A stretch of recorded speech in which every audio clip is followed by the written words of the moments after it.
نبی پاک صلی اللہ تعالی علیہ وسلم نے حج ایک فرمایا، قربانی حضور جس دن مدینے آئے اس وقت شروع فرمائی، اور ہر سال حضور قربانی دیتے تھے، ہر سال دو جانور ذبح فرمائے۔ یا رسول اللہ صلی اللہ تعالی علیہ وسلم دو کا کیا مقصد فرمایا؟ ایک میری طرف سے، ایک میری غریب امت کی طرف سے۔ یا رسول اللہ صلی اللہ علیہ وسلم کس طرف سے فرمایا؟ ایک میری طرف سے، ایک میری امت کی طرف سے۔ کبھی فرمایا ایک میری طرف سے، ایک میرے اہل بیت اور میری امت کی طرف سے۔ دو جانور حضور نے ذبح فرمائے، اور پھر میرے حبیب پاک صلی اللہ تعالی علیہ وسلم کے غلام مولا علی شیر خدا، ابن ماجہ کی روایت ہے، حضرت علی شیر خدا فرماتے ہیں کہ نبی پاک علیہ الصلوۃ والسلام دو جانور ذبح کرتے تھے۔ خود حضرت علی کی جب باری آئی تو انہوں نے بھی دو فرمائے۔ تو صحابہ نے پوچھا کہ علی دو کیوں؟ دو کس لیے؟ تو حضرت علی رضی اللہ تعالیٰ عنہ فرمانے لگے، مجھے میرے حبیب نے وصیت فرمائی تھی کہ علی تو نے دو کرنے، ایک اپنی طرف سے کیا کرنا، ایک میری طرف سے کرنا۔ تو میں ایک اپنی طرف سے دیتا ہوں، ایک اپنے نبی پاک کی طرف سے دیتا ہوں صلی اللہ علیہ۔ دو جانور۔ آپ لوگوں نے سنی ہوئی ہے یہ بات کہ مہینہ کھانا نہیں پکتا تھا حضور کے گھر میں۔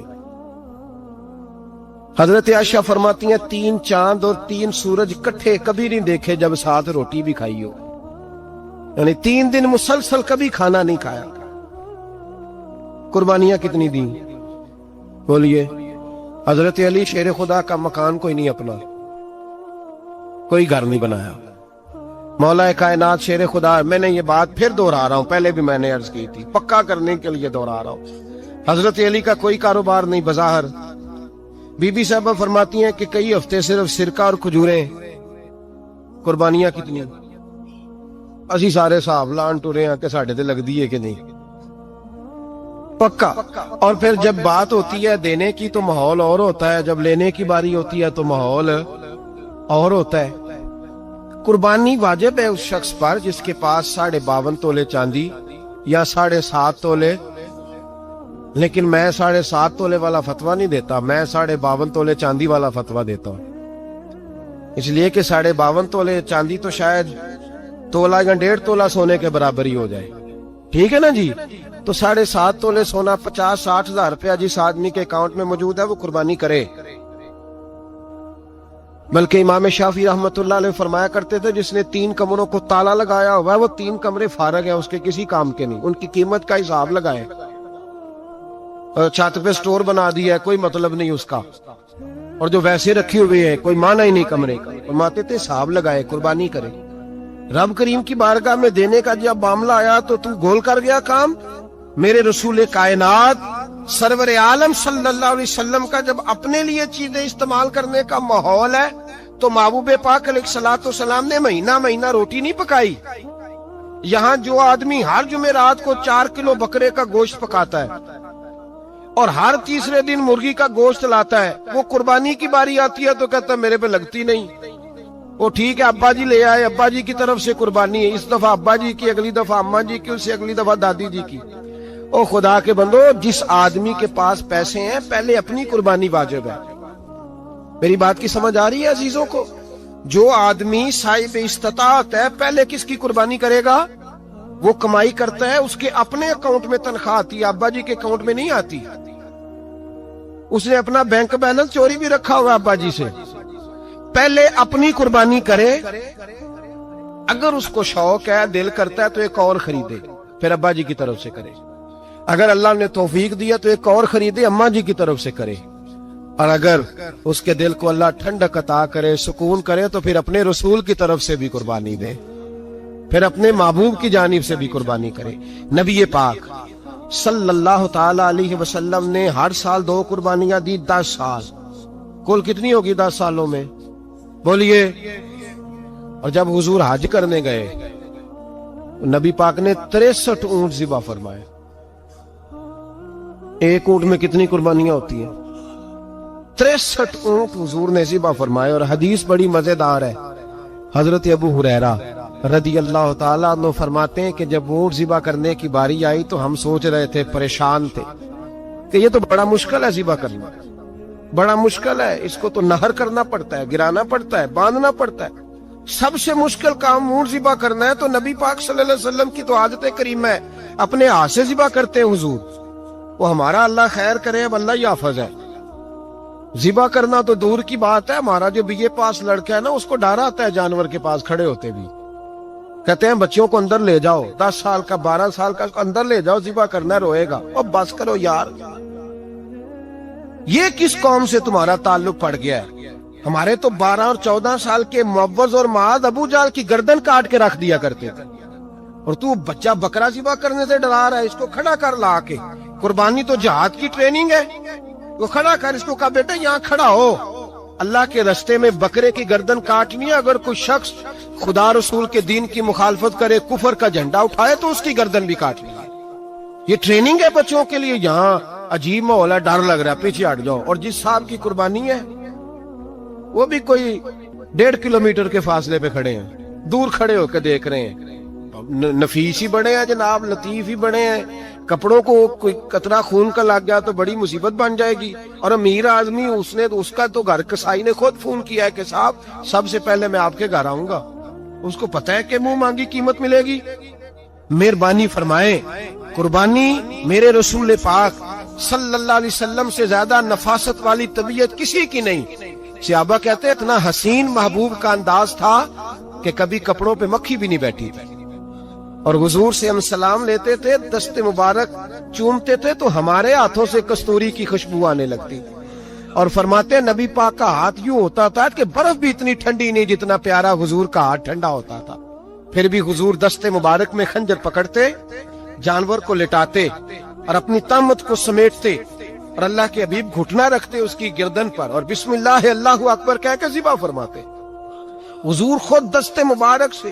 تو اتنا زیادہ نازک مزاج ہو گیا ہے کہ اب یہ والی سنت ادا کرنا مشکل ہو گیا تیرے لیے. 63 اونٹ ہیں. اور صحابہ کرام علیہم رضوان فرماتے ہیں کہ حال یہ ہے ہم سوچ رہے ہیں کیسے ذبح کریں گے، کیا کریں گے، کیسے گرائیں گے. اور نبی پاک صلی اللہ علیہ وسلم کہتے ہیں ہم ابھی سوچ میں ہی تھے کہ حضور نے چھری پکڑی. خنجر جب حضور نے اٹھایا تو فرماتے ہیں اونٹ دوڑتا ہوا آیا اور نبی پاک کے سامنے آ کے لیٹ گیا. فرماتے ہیں اللہ کے رسول نے بسم اللہ اللہ اکبر کہہ کے ذبح کیا. اس نے ٹانگ بھی کوئی نہیں ہلائی، پیر بھی کوئی نہیں ہلایا. وہ کسی شاعر نے بڑی عجیب بات کہی تھی. اس نے کہا پھنسی جو دام میں بلبل تو لگی یوں کہنے، کرے گا قتل کیا تو نے جب اسیر مجھے، کباب شمع کے شعلے پہ کیجیو سیاد، شکل گل نظر آئے دم اخیر مجھے. وہ کہتے ہیں بلبل، وہ شکاری، سیاد شکاری نے پکڑ لیا بلبل کو. تو سیاد سے بلبل کہنے لگی تو نے پکڑا ہے تو قتل تو کرے گا ہی نا، کھائے گا تو صحیح، ایک میری منت ہے. شکاری کہنے لگا وہ کیا؟ تو بلبل کہنے لگی جب تو مجھے ذبح کرے نا اور پکائے تو مجھے پھول سے بڑی محبت ہے. اس طرح کرنا، کوئلے اتنے زیادہ دہکانا، اس قدر زیادہ آگ جلانا کہ ان کی شکل گلاب کے پھول کی طرح سرخ ہو جائے. تو جب تو مجھے ان پر جلائے گا تو مجھے تکلیف نہیں ہوگی، اس لیے کہ محبوب کا چہرہ جو سامنے آ جائے گا مجھے تکلیف نہیں ہوگی. پھنسی جو دام میں بلبل تو لگی یوں کہنے، کرے گا قتل کیا تو نے جب اسیر مجھے، کباب شمع کے شعلے پہ کیجیو سیاد، او شکل گل نظر آئے دم اخیر مجھے. اعلیٰ حضرت بریلوی علیہ رحمہ فرمایا کرتے تھے، فرماتے تھے بڑی تکلیف ہوگی جب جان نکلے گی. روایتوں میں آتا ہے جس طرح باریک دوپٹہ جھاڑیوں پہ ڈالا جائے، کھینچا جائے تو پھٹ جاتا ہے، یوں تکلیف ہوگی. پر فرمانے لگے رسول اللہ کے غلام کو کوئی تکلیف نہیں ہوگی. حضور کیوں؟ فرمایا اس لیے کہ جب جان نکلنے لگے گی تو سامنے جلوہ ودوحاد آ جائے گا. حضور کے جلوے ہوتے رہیں گے تو پتہ ہی نہیں چلے گا جان کیسے نکل گئی. پھنسی جو دام میں بلبل. تو صحابہ فرماتے ہیں کہ اونٹ دوڑتا ہوا آیا، حضور کے سامنے آ کے لیٹا، نبی پاک نے ذبح فرمایا اور فرماتے ہاتھ دھو گئی. حضور نے توجہ فرمائی تو دوسرا دوڑتا ہوا آ گیا، تیسرا آ گیا. حضرت ابو ہریرہ فرمایا کرتے اونٹ ایک دوسرے کو دھکے دیتے تھے، پیچھے ہٹ جا، پہلے میں نے جانا ہے. 63 اونٹ وادی مینا میں حج کے موقع پر میرے رسول پاک نے دست مبارک سے ذبح فرمائے. ہر قربانی حضور نے اپنے ہاتھوں سے فرمائی. قربانی واجبات دین میں سے، ضروریات دین میں سے ہے، اور کوئی اتنا لمبا چوڑا مسئلہ نہیں. بہت ساری چیزوں کو خود بخود مشکل کر لیتے.